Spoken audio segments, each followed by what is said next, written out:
Hi hello నమస్తే, నేను journalist Sai.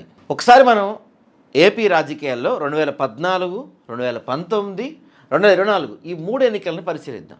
ఎందుకు పరిశీలిద్దాం అంటే ఇక్కడ గెలుపోటములు సహజం అండి.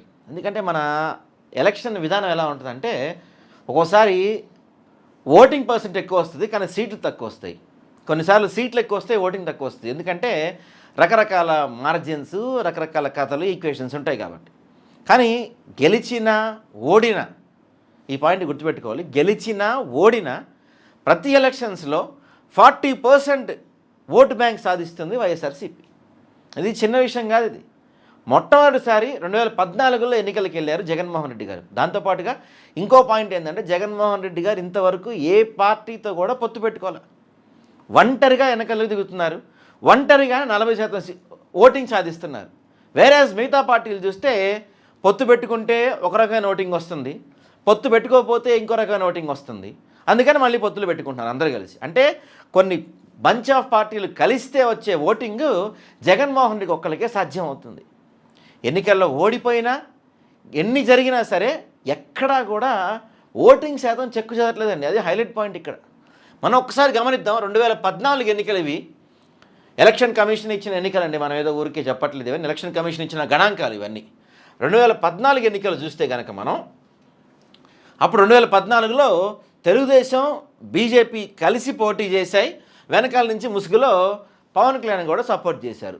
అంటే ఆయన పోటీ చేయలేదు కానీ సపోర్ట్ చేశారు. వీళ్ళందరూ కలిసి పోటీ చేస్తే వీళ్ళకి వచ్చిన ఓటింగ్ శాతం ఎంత చూడండి, 47.1 ఓటింగ్.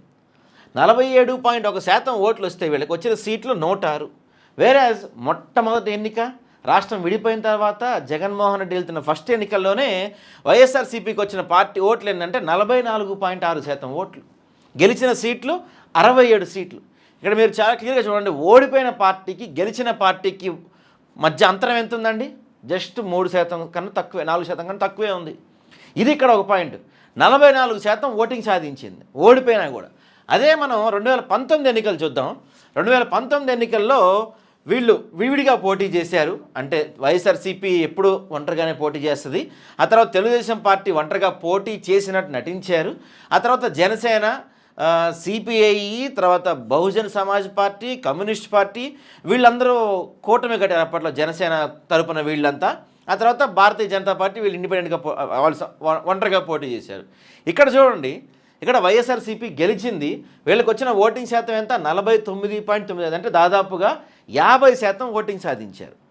ఇది గతంలో 44% ఉన్న వైఎస్ఆర్సీపీ 2014లో, 44.6% ఉన్న వైఎస్ఆర్సీపీ 2019 ఎన్నికల్లో 49.9% సాధించారు. అంటే దాదాపుగా 5% కన్నా ఎక్కువ ఓట్లు పెంచుకున్నారు. సీట్లు కూడా ఏపీ చరిత్రలో ఎన్నడూ లేనంత 151 సీట్లతో గెలిచి 23 స్థానాలకి టీడీపీని సర్ది చాప చుట్టేశారు. ఆ తర్వాత 2024 ఎన్నికల్లో ఇక్కడ మళ్ళీ 2014లో లాగా వీళ్ళంతా కలిసి పోటీ చేశారు. తెలుగుదేశం, జనసేన, భారతీయ జనతా పార్టీ వీళ్ళందరూ కలిసి పనిచేస్తే వీళ్ళకి వచ్చిన ఓటింగ్ శాతం ఎంత? 55.30% ఓటింగ్. ఇక్కడ మాత్రం మీరు అబ్జర్వ్ చేయండి, మళ్ళీ వైఎస్ఆర్సీపీకి వచ్చిన ఓటింగ్ శాతం దాదాపుగా 39.37. అంటే 40% ఓటింగ్ వచ్చింది. అంటే అధికారంలో ఉన్నా లేకపోయినా వైసీపీకి ఒక ఫిక్స్డ్ ఓట్ బ్యాంక్ ఉంది. 40% మంది రాష్ట్రంలో 40% మంది ప్రజలు ఎప్పుడూ వైసీపీ వెన్నంటే ఉంటున్నారు, అధికారం ఉన్నా అధికారం లేకపోయినా. ఏ విధంగా గెలిచారు, ఈవీఎంల మ్యాజిక్కా ఇంకేదా ఇవన్నీ పక్కన పెట్టేస్తే వాటి గురించి మనం మాట్లాడతలేదు. ఇక్కడ మనం కేవలం ఎలక్షన్ కమిషన్ ఇచ్చిన గణాంకాలనే మాట్లాడుతున్నాం. ఎన్నికల్లో ఓడిపోయినప్పుడు వీళ్ళకి వచ్చిన ఓటింగ్ శాతం ఎంత? 40%.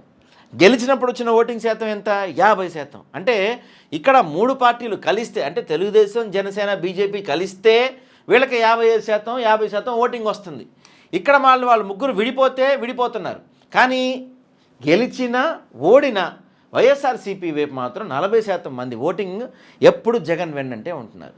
అంటే కూటమి గడితేనే మీ గెలుపు, కూటమి గడితేనే మీరు జగన్ ఓడించగలుగుతారు, కూటమి గడితేనే మీ అధికారం సాధ్యం అవుతుంది. కానీ వెనక ఎవరూ లేకుండా, అంటే వెనక కూటములు లేకుండా, కుయుక్తులు లేకుండా, ఏమీ లేకుండా 2014 నుంచి 2024 వరకు ఒంటరిగానే పోటీ చేస్తూ, ఒంటరిగానే బరిలో దిగుతూ, నిరంతరం ప్రజలతో ఉంటూ, ప్రజల సమస్యల కోసం పోరాడుతున్న జగన్మోహన్ రెడ్డి వైపు ఏ ఎన్నికల్లో చూసుకున్నా 40% ఓట్ బ్యాంక్ ఆయన వెంటే నిలబడుతున్నారు.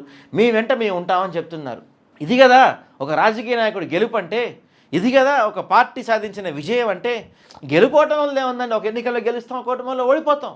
కానీ ఓడిపోయినా సరే 40% మంది ప్రజలు ఎప్పుడు మా పార్టీ వెంట నిలబడుతున్నారంటే, ఆ పార్టీ వెంటే ఉంటున్నారంటే, ఆ పార్టీ క్రెడిబిలిటీ ఇంతకన్నా ఏం చెప్పాలి మనం? నువ్వు కూటమి గడితే నీ వైపు 40-50% మంది ఉంటున్నారు. కూటమి కట్టకపోతే నీ వైపు 30% మంది, 30% మంది, 40% మంది ఉంటున్నారు. కూటమి కడితే వాళ్ళగా, కూటమి కట్టకపోతే వాళ్ళగా నీ పరిస్థితి ఉంటుంది. నువ్వు గ్రాండ్ ఓల్డ్ పార్టీ, ఎప్పటి నుంచో పార్టీ ఉంది, ఎన్టీ రామారావు స్థాపించిన పార్టీ, అనేకసార్లు అధికారంలోకి వచ్చిన పార్టీ, దేశంలో కల్లా మోస్ట్ సీనియర్ అని చెప్పుకునే పార్టీ మీది. కానీ ఒక రాజకీయాల్లో పెద్ద అనుభవం లేదు, వెనకాల గాడ్ ఫాదర్ లేరు. తండ్రి చనిపోయాక అనేకమైన అవమానాలు, అనేకమైన సవాళ్ళు ఎదుర్కొన్నారు, జైల్లో పెట్టారు, రకరకాలుగా హింసించారు, కుటుంబాన్ని విచ్ఛిన్నం చేశారు. ఎన్ని చేసినా సరే 40% మంది ప్రజలు ఆ ఒక్కడి వెంటే నిలబడ్డారు, అతనే జగన్మోహన్ రెడ్డి. ఇంతకన్నా ఇంకా సాక్ష్యాలు ఏం కావాలండి? కూటమి గడితే, లేకపోతే ఏమైనా కుయుక్తులు పన్నితే మీ గెలుపు. గెలిచినా ఓడిపోయినా 40% మంది ఎప్పుడు వైఎస్ఆర్సీపీ వెంటే ఉంటున్నారంటే, ఇక ఇంతకన్నా ఆ పార్టీ సాధించాల్సిన విజయం ఏముంటుంది చెప్పండి? జగన్మోహన్ రెడ్డిని ఓడించడం అంత తేలిక కాదు, వైఎస్ఆర్సీపీని ఓడించడం అంత తేలిక కాదు. మనం కూటమి గట్టి జట్టు కడితేనే వైఎస్ఆర్సీపీని ఓడించగలుగుతామని అందరికీ అర్థమైపోయింది. కాబట్టి మరో 15 ఏళ్ళు, మరో 20 ఏళ్ళు మేము కూటమిగా ఉంటాం, కూటమి కడతాం, జట్టు కడతాం అని చెప్తున్నారు. కానీ ఒంటరిగా వెళ్తాం, జగన్ని ఒంటరిగా ఎదుర్కోలేమని అక్కడే అర్థమైపోతుంది వాళ్ళ మాటల్లోనే.